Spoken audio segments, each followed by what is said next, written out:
datang kembali di channel Fakta Dunia Story. Semoga informasi yang kami berikan dapat bermanfaat untuk kita semua.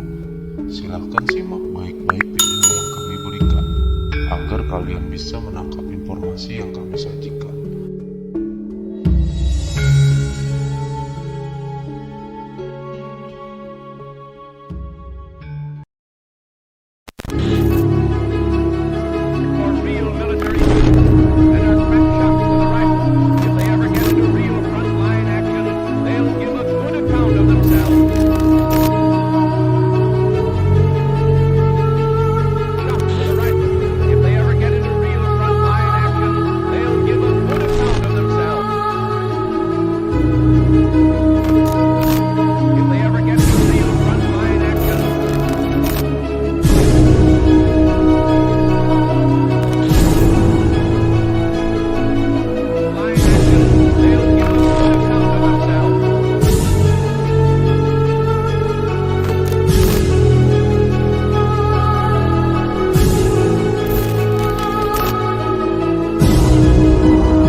Dan fenomena sosial yang terjadi di Nusantara tidak bisa dilepaskan terhadap kisah-kisah masa lalu yang biasanya dikaitkan dengan fenomena yang terjadi pada saat ini. Kita tidak bisa pungkiri bahwa sebagian cerita itu ada yang cocok dengan kondisi modern saat ini. Akhlak sopan santun yang dulu terjaga sekarang mulai memudar karena pengaruh budaya asing yang merusak generasi muda kita. Kebebasan yang tidak terkontrol, bahwa penyakit dan bencana yang bertubi-tubi menguji kita. Bencana-bencana tersebut telah merenggut korban yang tidak sedikit. Kita doakan semoga yang meninggal, terutama karena penyakit dan bencana, ditempatkan yang terbaik di sisi Tuhan.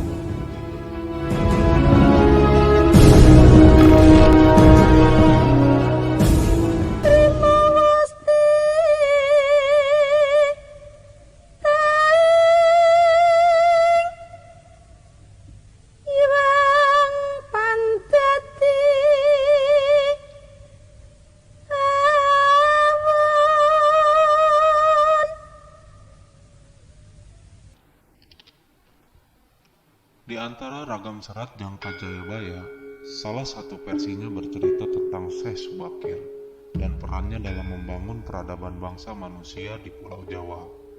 Hikayat Syekh Subakir ini juga tersebut dalam tulisan lontar kuno yang diperkirakan ditulis oleh Kanjeng Sunan Derajat atau setidak-tidaknya oleh murid atau pengikut beliau. Syekh Subakir adalah seorang ulama yang berasal dari Persia. Beliau adalah generasi awal Wali Songo, penyebar Islam di tanah Jawa. Beliau dianggap sebagai orang yang paling berjasa dalam menyebar agama Islam di tanah Jawa ini. Diriwayatkan bahwa proses Islamisasi di Jawa mengalami hambatan disebabkan kuatnya orang Jawa dalam memegang kepercayaan lama. Syekh Subakir datang ke tanah Jawa bersama Wali Songo generasi awal.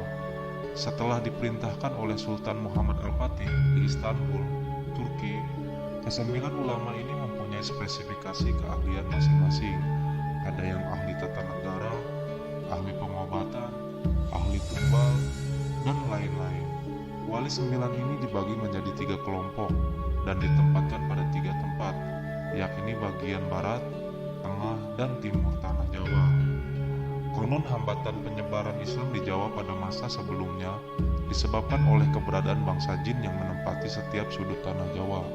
Bangsa jin ini dipimpin oleh Sang Depalon atau Kiai Semar yang bersemayam di puncak Gunung Tidar, Magelang, Jawa Tengah. Syekh Subakir yang ahli dalam ilmu batin segera melakukan pembersihan dengan menancapkan tumbal yang berupa batu hitam di puncak Gunung Tidar. Seluruh Jawa bergolak. Seluruh bangsa jin yang menguasai Jawa merasakan kepanasan yang teramat sangat, hingga mereka lari tunggang langgang menyeberang ke lautan atau menepi ke sudut terpencil tanah Jawa.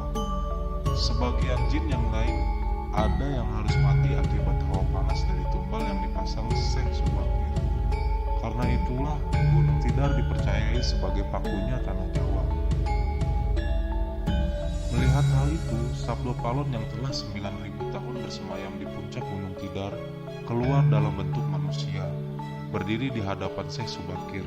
Setelah terjadinya perdebatan mereka segera adu kesaktian. Konon pertempuran antara keduanya selama 40 hari 40 malam.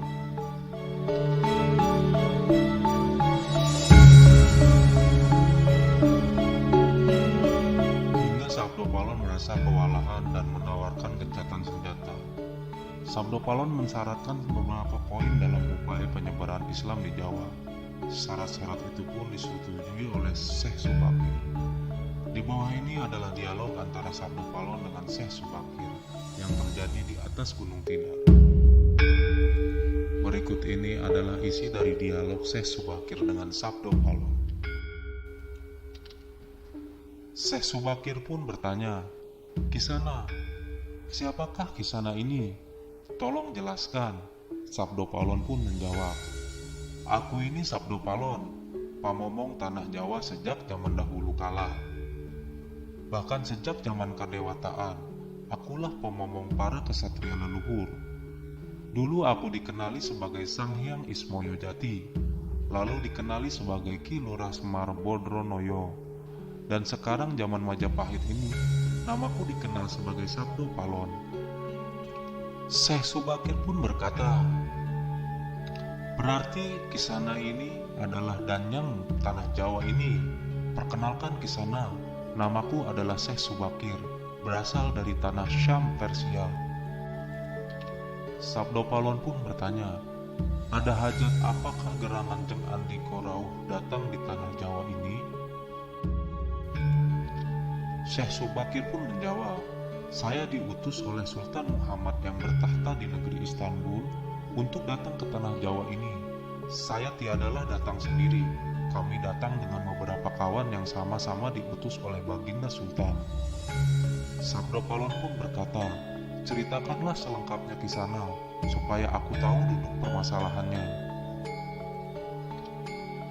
Syekh Subakir pun menjawab, "Baiklah, pada suatu malam Baginda Sultan Muhammad bermimpi menerima wisik dari Hyang Al-Kayu Jagat, Gusti Allah Zat yang Maha Suci lagi Maha Leluhur. Diperintahkan untuk mengutus beberapa orang alim ke tanah Jawa ini. Yang maksud orang alim ini adalah sebangsa pendeta, brahmana, dan resi di tanah Hindu. Pada bahasa kami disebut ulama." Sabdo Palon pun bertanya lagi, "Jadi Jeng Andiko ini termasuk ulama itu tadi?" Syekh Subakir pun menjawab, "Iya, saya salah satu dari utusan yang dikirim Baginda Sultan.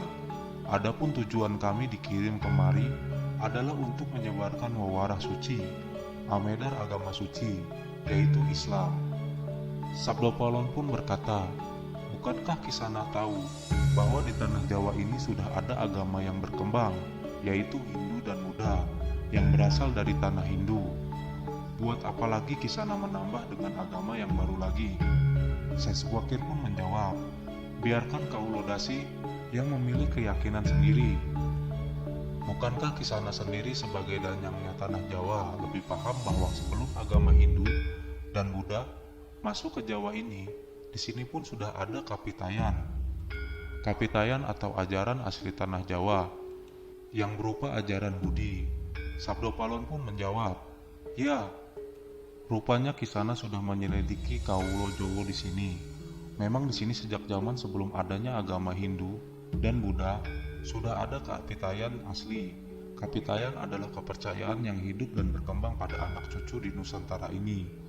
Syekh Subakir pun berkata, "Jika berkenan, tolong ceritakan bagaimana kapitayan yang ada di tanah Jawa ini."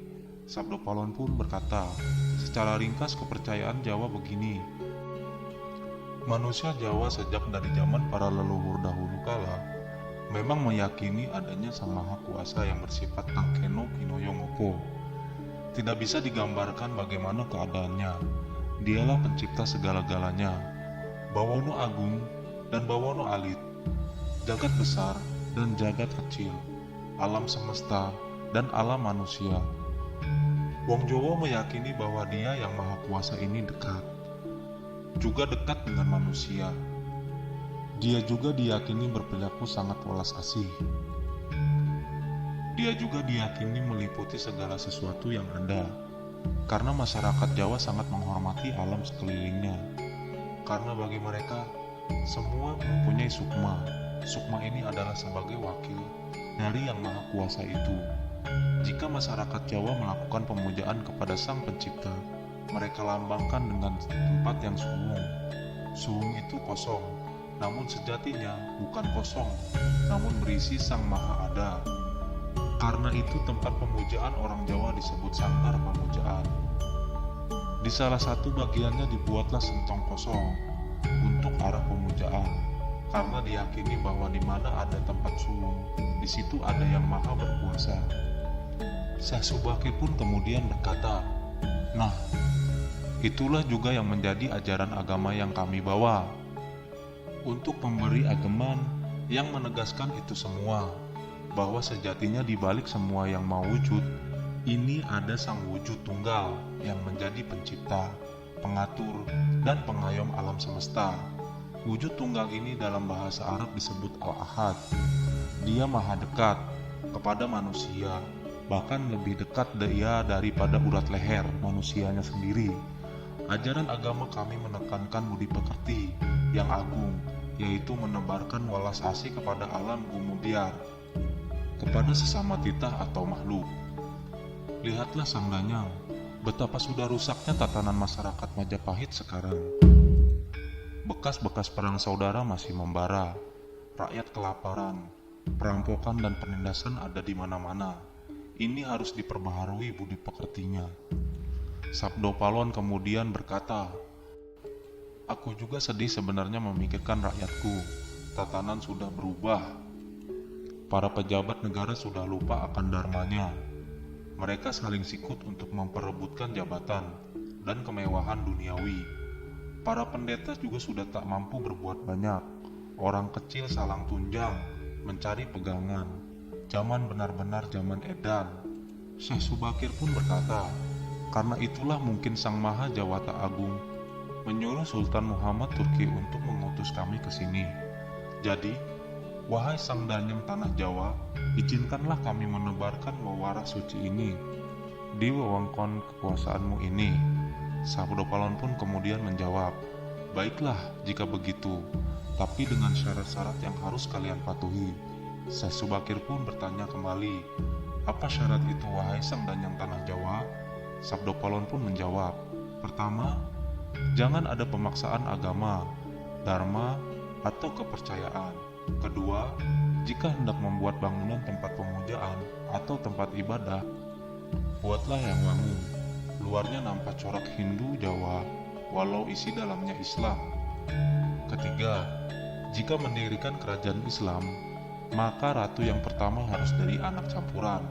Maksud campuran adalah jika bapaknya Hindu, maka ibunya Islam. Jika bapaknya Islam, maka ibunya harus Hindu. Keempat, jangan jadikan Wong Jowo berubah menjadi orang Arab atau Parsi. Biarkan mereka tetap menjadi orang Jawa dengan kebudayaan Jawa, walau agamanya Islam.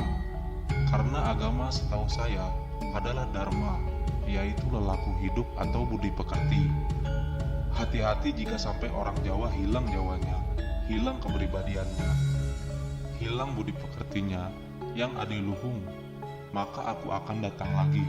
Ingat itu, 500 tahun lagi jika syarat-syarat ini kau abaikan, aku akan muncul membuat goro-goro."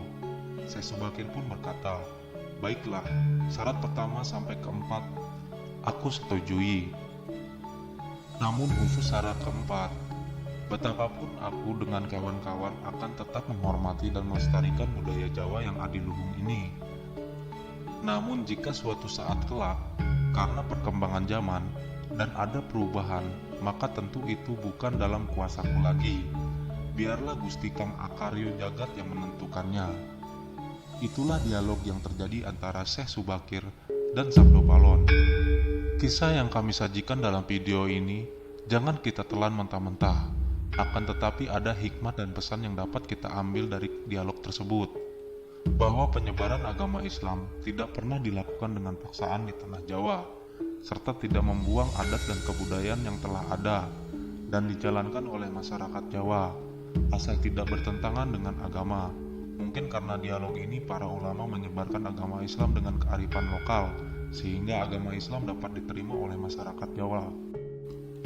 Yang jelas bahwa kisah tersebut mengandung filsafat yang sangat luar biasa dan sangat relevan sampai saat ini, bahwa penyebaran agama tidak boleh dengan paksaan, menyaring dalam segala bentuk paham, ideologi, budaya luar yang masuk ke tanah Jawa, agar orang Jawa tidak hilang Jawanya, yang akan mempertahankan adat tradisi sampai kapanpun.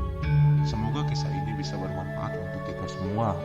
Jangan lupa subscribe dan nyalakan loncengnya, agar kami dapat membagikan video-video bermanfaat lainnya.